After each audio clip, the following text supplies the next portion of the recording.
This graph shows the U.S. national debt from 1790 to the present. In 1835, during the presidency of the 7th President, Andrew Jackson, the national debt was almost paid off in full, falling to under $34,000. That was during the period when President Jackson was disestablishing the central bank of that time, the Second Bank of the United States, which was a forerunner of today's Federal Reserve. Note that the debt incurred during the war between the states, aka the Civil War, is barely noticeable.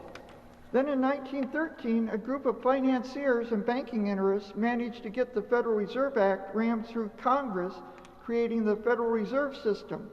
Note what happens to the national debt after the U.S. is saddled with this new and entirely unconstitutional central bank. The debt spiked up as a result of World War I, spiking less than an inch on this graph.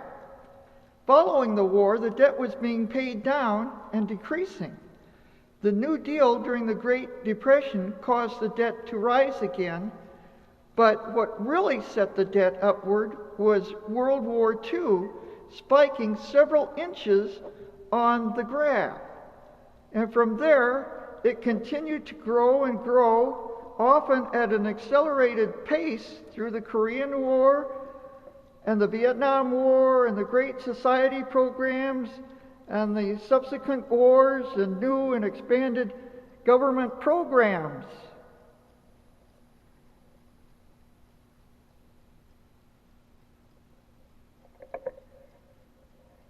At the present time, the national debt stands at a little more than $16.5 trillion. The top of this graph over there represents $16.5 trillion. The length of this graph is 35 feet, and the debt is still growing.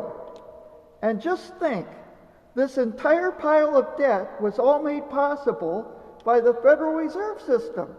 Without the central bank, the U.S. debt could never have reached these lofty heights. The Federal Reserve and its cronies in the U.S. government made all this possible.